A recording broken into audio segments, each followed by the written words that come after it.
ফিরে এলাম বিরতির পর। দেশের কৃষক ও মৎস্যজীবীদের স্বার্থে কোনো আপোষ নয়। ট্রাম্পের 50% শুল্ক চাপানোর সিদ্ধান্তের পর দিল্লি থেকে জোরালো বার্তা প্রধানমন্ত্রী নরেন্দ্র মোদীর। দেশের কৃষক ও মৎস্যজীবীদের স্বার্থে কোনো আপোষ নয়। ট্রাম্পের 50% শুল্ক চাপানোর সিদ্ধান্তের পর দিল্লি থেকে জোরালো বার্তা দিলেন প্রধানমন্ত্রী নরেন্দ্র মোদী। জানালেন, এই অবস্থান ধরে রাখার জন্য যদি তাকে ব্যক্তিগতভাবে কোনো বড় মূল্য দিতে হয় তাতেও তিনি রাজি। দিল্লিতে এমস স্বামীনাথন শতবার্ষিকী আন্তর্জাতিক সম্মেলনে বক্তব্য রাখতে গিয়ে মোদী বলেন, भारत अपने किसानों के, पशुपालकों के और मछुआरे भाई बहनों के हितों के साथ कभी भी समझौता नहीं करेगा।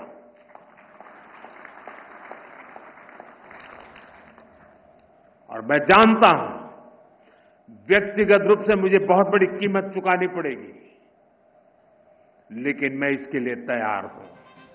রাশিয়া থেকে তেল কেনা নিয়ে ভারতের ওপর ক্ষুব্ধ ট্রাম্প। আগেই 25% আমদানি শুল্ক ঘোষণা করেছিলেন তিনি।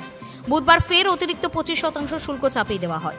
27 আগস্ট থেকে 50% আমদানি শুল্ক কার্যকর হবে বলে জানিয়ে দেন মার্কিন প্রেসিডেন্ট। বুধবার রাতেই এই সিদ্ধান্তের কড়া জবাব দেয় দিল্লি। জানিয়ে দেওয়া হয়, এই সিদ্ধান্ত সম্পূর্ণ অন্যায্য, অযৌক্তিক এবং দুর্ভাগ্যজনক। ভারত তার জাতীয় স্বার্থ রক্ষায় প্রয়োজনীয় সব পদক্ষেপ করবে।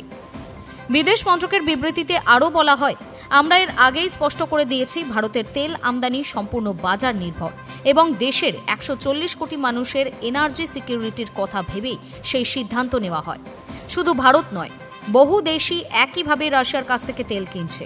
অথচ শুধু ভারতকেই নিশানা করছে আমেরিকা। এটা অবাঞ্ছিত ও পক্ষপাতদুষ্ট। এই সিদ্ধান্তকে চাপ সৃষ্টিকারী এবং অভ্যন্তরীণ নীতিতে হস্তক্ষেপ বলেও ব্যাখ্যা করে কেন্দ্র। সরকারি সূত্র বলছে, এই অতিরিক্ত শুল্কের বিরুদ্ধে বিশ্ব বাণিজ্য সংস্থাতে আপত্তি জানাতে পারে দিল্লি। তবে এই বিষয়ে সরকারিভাবে কিছু জানানো হয়নি। Hi news Network.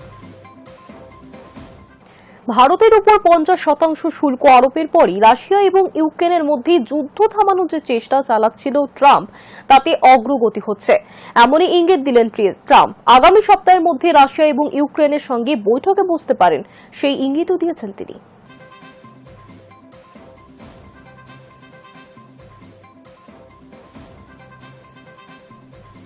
ভারতের পণ্যে 50% শুল্ক আরোপে কি লাভ হলো ডোনাল্ড ট্রাম্পের? রাশিয়া এবং ইউক্রেনের মধ্যে যুদ্ধ থামানোর যে চেষ্টা তিনি চালিয়ে যাচ্ছেন, তাতে কি অগ্রগতি হবে এর ফলে? বৃহস্পতিবার সকালে তেমনটা ইঙ্গিত দিলেন মার্কিন প্রেসিডেন্ট। জানালেন, রাশিয়ার সঙ্গে এই বিষয়ে ইতিবাচক কথাবার্তা হয়েছে তার আধিকারিকদের এবং তা হয়েছে ভারতের ওপর জরিমানা আরোপ করার পরেই। আগামী সপ্তাহের মধ্যে রাশিয়ার প্রেসিডেন্ট ভ্লাদিমির পুতিন এবং ইউক্রেনের প্রেসিডেন্ট ভ্লাদিমির জেলেনস্কির সঙ্গে ট্রাম্প বৈঠকে বসতে পারেন, সেই ইঙ্গিতও দিয়েছেন। সমাজ মাধ্যমে একটি পোস্টে ট্রাম্প লিখেছেন, আমরা ভারতের ওপর 50% শুল্ক আরোপ করেছি। জানি না সেটাই কারণ কিনা, তবে আজ রাশিয়ার সঙ্গে আমাদের আলোচনা খুবই ফলপ্রসূ হল। যদিও মস্কোর তেল থেকে আদায়কৃত রাজস্বের উপর আরও নিষেধাজ্ঞার পথ খোলা রেখেছেন ট্রাম্প। এর আগেও ভারতের ওপর 25% শুল্কের কথা ঘোষণা করেছিলেন তিনি। সেই সময় রাশিয়ার সঙ্গে ভারতের বাণিজ্য নিয়ে অসন্তোষ প্রকাশ করেছিলেন। জানিয়েছিলেন, ভারত যদি রাশিয়া থেকে খনিজ তেল এবং অস্ত্র কেনা চালিয়ে যায় তবে তাদের জরিমানা দিতে হবে। বুধবার হোয়াইট হাউস জানিয়ে দেয়, পূর্বের 25%-এর সঙ্গে আরও 25% শুল্ক ভারতকে দিতে হবে আমেরিকায় পণ্য রপ্তানির ক্ষেত্রে। নয়াদিল্লি, মস্কো প্রত্যক্ষ এবং পরোক্ষ তেল বাণিজ্য এই পদক্ষেপের কারণ। আমেরিকার সংবাদ মাধ্যমগুলি জানিয়েছে, ইউরোপীয় ইউনিয়নের নেতাদের সঙ্গে রাশিয়া ইউক্রেনের পরিস্থিতি নিয়ে সম্প্রতি আলোচনা করেছেন ট্রাম্প। পুতিন এবং জেলেনস্কির সঙ্গে মুখোমুখি বসে কথা বলার ইচ্ছা প্রকাশ করেছেন। এছাড়া মার্কিন রাষ্ট্রদূত স্টিভ উইটকফের সঙ্গে বুধবারই পুতিনের বৈঠক হয়েছে। ভারতের পণ্যের ওপর শুল্ক আরোপের পর সেই বৈঠকে রাশিয়া ও আমেরিকার মধ্যে ইতিবাচক কথা হয়েছে বলেই মনে করা হচ্ছে। ট্রাম্পের শুল্ক ঘোষণার পর রাতেই কঠোর বিবৃতি দিয়েছে নয়াদিল্লি। বিদেশ মন্ত্রকের তরফে বলা হয়েছিল, ভারত জাতীয় স্বার্থ সুরক্ষিত করার চেষ্টা করছে, অনেক দেশই তা করে থাকে। তা সত্ত্বেও আমেরিকা শুল্ক আরোপের জন্য কেবল ভারতকে বেছে নিচ্ছে, এটা দুর্ভাগ্যজনক। ভারত এর প্রেক্ষিতে প্রয়োজনীয় পদক্ষেপ করবে। পরে ট্রাম্পকে এই বিষয়ে প্রশ্ন করা হয়েছিল। চীন সহ একাধিক দেশ রাশিয়ার তেল কিনে থাকে, তাদের উপরেও কি একইভাবে শুল্ক আরোপ করবে আমেরিকা? ট্রাম্প জবাবে বলেন, হতেই পারে, আমি জানি না, এখনই সেটা বলতে পারছি না, কিন্তু হতেই পারে। ভারতের সঙ্গে করেছি, হয়তো আরও কিছু দেশের সঙ্গে করব, তাদের মধ্যে চীনও থাকতে পারে। Hi news network.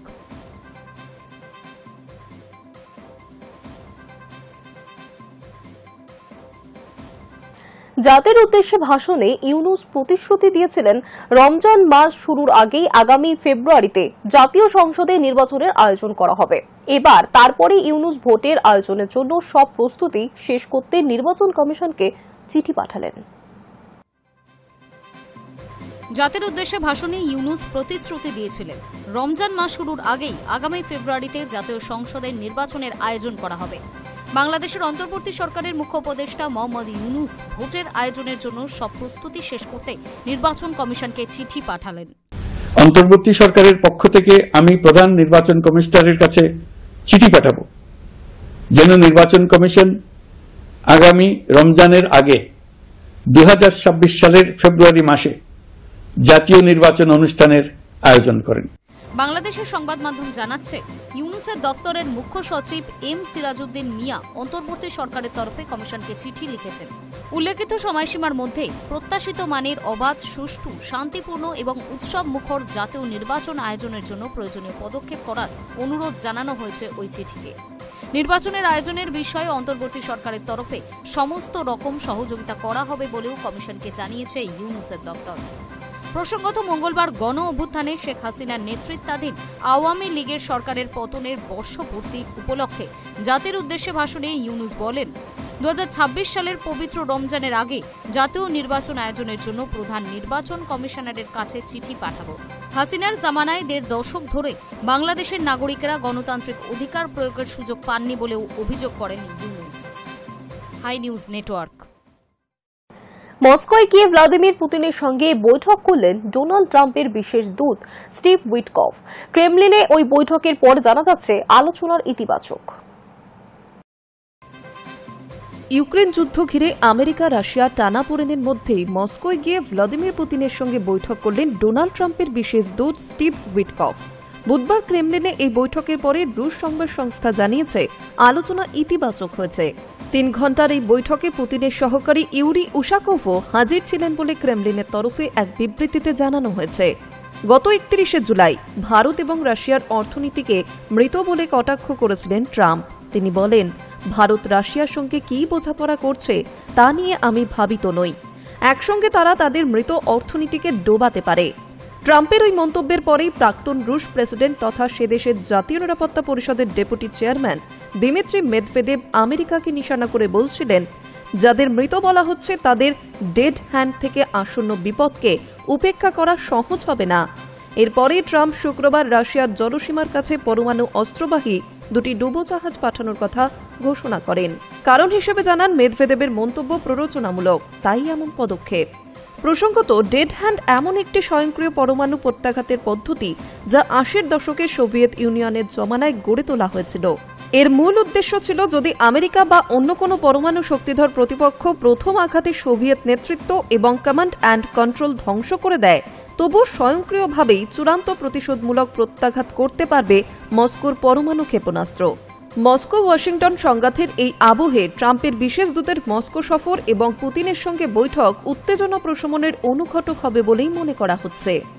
High news Network. অনলাইনে ভিক্ষা চাইল জৈশ প্রধান মাসুদ আজহার। ভারতের অপারেশন সিন্দুরে ধ্বংস হয়েছে জৈশ-ই-মোহাম্মদের আতুরঘর। এই সন্ত্রাসবাদী সংগঠনের হেডকোয়ার্টার সোবহান আল্লাহ মসজিদ পুনর্নির্মাণে সোশ্যাল মিডিয়ায় ভিক্ষার বার্তা জৈশ প্রধান আজহারের। অপারেশন সিন্দুরে গুড়িয়ে গিয়েছে সন্ত্রাসবাদী সংগঠন জৈশ-ই-মোহাম্মদের আতুরঘর। পাকিস্তানের বাহবলপুরে অবস্থিত জৈশের সেই হেডকোয়ার্টার ফের গড়ে তুলতে পথে নামল আন্তর্জাতিক জঙ্গি মাসুদ আজহার। সন্ত্রাসের মদতদাতাদের সাহায্য পেতে অনলাইনে ভিক্ষা চাইল জৈশ। সম্প্রতি সোশ্যাল মিডিয়া প্ল্যাটফর্মে জামাতের তরফে এই সংক্রান্ত একটি পোস্ট নজরে এসেছে। পোস্টে উল্লেখ করা হয়েছে, বাহবলপুরে সুবহান আল্লাহ মসজিদ পুনর্নির্মাণ করা হচ্ছে। সকলের কাছে আবেদন, এই পুণ্য কাজে সবাই যেন এগিয়ে আসে এবং আর্থিকভাবে সাহায্য করে। পোস্টে আরও লেখা হয়েছে, কে বা কারা এই অর্থ সাহায্য করেছে তা যেন প্রকাশ্যে না আনা হয়। উল্লেখ্য, অপারেশন সিন্দুর চলাকালীন এই সুবহান আল্লাহ মসজিদে ক্ষেপণাস্ত্র হামলা চালিয়ে গুড়িয়ে দিয়েছিল ভারতীয় সেনা। যার জেরে মৃত্যু হয় অসংখ্য জঙ্গির। সংবাদ মাধ্যম সূত্রে জানা গিয়েছে, সন্ত্রাসের ভিত ফের খাড়া করতে সোশ্যাল মিডিয়ায় বার্তা দেওয়া হয়েছে জৈশ প্রধান মাসুদ আজহারের তরফেও। ভিক্ষার টাকা পেতে তার বার্তা। এই উদ্যোগের ফলে পৃথিবীর বহু জায়গা জান্নাতের রূপ নেবে। শুধু তাই নয়, পোস্টে আরও বলা হয়েছে জেহাদের জন্য যারা আকুল হয়ে রয়েছে তাদের জন্য নতুন পথ খুলে যাবে। উল্লেখ্য, 22 এপ্রিল জম্মু কাশ্মীরের পেহেলগাঁওয়ে হামলা চালিয়েছিল পাক মদতপুষ্ট জঙ্গিরা। এর পাল্টা অপারেশন সিন্দুর শুরু করে ভারত। গুড়িয়ে দেওয়া হয় পাকিস্তান এবং পাক অধিকৃত কাশ্মীরের 9টি জঙ্গি ঘাঁটি। এই অপারেশনে জৈশ, লস্কর, হিজবুল মুজাহিদিনের একের পর এক আঁতুড়ঘর ভস্মীভূত হয়। এই তালিকাতেই ছিল পাকিস্তানের পাঞ্জাব প্রদেশের বহবলপুরের সুবহান আল্লাহ মসজিদ, যা জৈশের হেডকোয়ার্টার নামে পরিচিত। Hi news Network. নজর রাখবো আজকের ওয়েদার আপডেটে। রাজ্যে ফের সক্রিয় বর্ষা, বাড়ছে বৃষ্টির পরিমাণ। হাওয়া অফিসের পূর্বাভাস, আগামী কয়েকদিন চলবে এই রকম বৃষ্টি। দক্ষিণবঙ্গের একাধিক জেলায় ভারী বৃষ্টির পূর্বাভাস। বৃষ্টির দাপটে কাবু পশ্চিমবঙ্গ। হিমালয়ের পাদদেশে মৌসুমী অক্ষরেখা ও বাংলাদেশে ঘূর্ণাবর্তের জেরে রাজ্য জুড়ে ঢুকেছে প্রচুর জলীয় বাষ্প। তার জেরে রাজ্য জুড়ে বাড়ছে বৃষ্টির পরিমাণ। আবহাওয়া দপ্তর জানাচ্ছে, আগামী আরও কয়েকদিন চলবে বজ্রবিদ্যুৎ সহ ঝড় বৃষ্টি। আদতে এটি বর্ষাকাল, তাই বৃষ্টিপাত হবে এটাই স্বাভাবিক। তবে যে পরিমাণ ঘূর্ণাবর্ত এবং নিম্নচাপের প্রভাব দেখা যাচ্ছে, তাতে বৃষ্টির পরিমাণ আরও বাড়ছে। বৃহস্পতিবার দক্ষিণবঙ্গের একাধিক জেলায় ভারী বৃষ্টির পূর্বাভাস রয়েছে। পূর্ব বর্ধমান, বাঁকুড়া, হুগলি, নদিয়া, উত্তর ও দক্ষিণ 24 পরগনায় বিক্ষিপ্তভাবে ভারী বৃষ্টি হতে পারে। সেই সঙ্গে বইবে ঘণ্টায় 30 থেকে 40 কিলোমিটার বেগে দমকা ঝোড়ো হাওয়া। বজ্রপাতের সতর্কতাও জারি রয়েছে। শুক্রবার বৃষ্টির পরিমাণ আরও বাড়বে পুরুলিয়া, বাঁকুড়া, 2 মেদিনীপুর, 2 বর্ধমান, বীরভূম এবং মুর্শিদাবাদ জেলায়। বাকি জেলাগুলিতে হবে হালকা থেকে মাঝারি বৃষ্টি, সঙ্গে ঝোড়ো বাতাস। শনিবার থেকে ভারী বৃষ্টির সম্ভাবনা আপাতত নেই। তবে শনিবার, রবিবার, সোমবার ও মঙ্গলবার দক্ষিণবঙ্গের বেশিরভাগ জেলাতেই বজ্রবিদ্যুৎ সহ হালকা থেকে মাঝারি বৃষ্টি চলবে। দিনে তাপমাত্রা একটু বাড়বে এবং ভ্যাপসা গরম ও আর্দ্রতাজনিত অস্বস্তিও থাকবে। বৃহস্পতিবার থেকে উত্তরবঙ্গে বৃষ্টির পরিমাণ বাড়বে। দার্জিলিং, কালিম্পং, জলপাইগুড়ি ও আলিপুরদুয়ার জেলায় অতি ভারী বৃষ্টির সতর্কতা জারি করা হয়েছে। কোচবিহারেও ভারী বৃষ্টির সম্ভাবনা থাকছে। পাশাপাশি বাকি জেলাগুলিতে বজ্রবিদ্যুৎ সহ হালকা থেকে মাঝারি বৃষ্টি এবং 30 থেকে 40 কিলোমিটার বেগে দমকা হওয়ার সম্ভাবনা থাকছে। এই পরিস্থিতি অব্যাহত থাকবে শুক্রবার, শনিবার এবং রবিবারও। সোমবার থেকে ফের অতি ভারী বৃষ্টির আশঙ্কা রয়েছে জলপাইগুড়ি, কালিম্পং ও আলিপুরদুয়ারে। মঙ্গলবারও 5 জেলা জুড়ে বিক্ষিপ্তভাবে ভারী বৃষ্টি চলবে। Hi news network.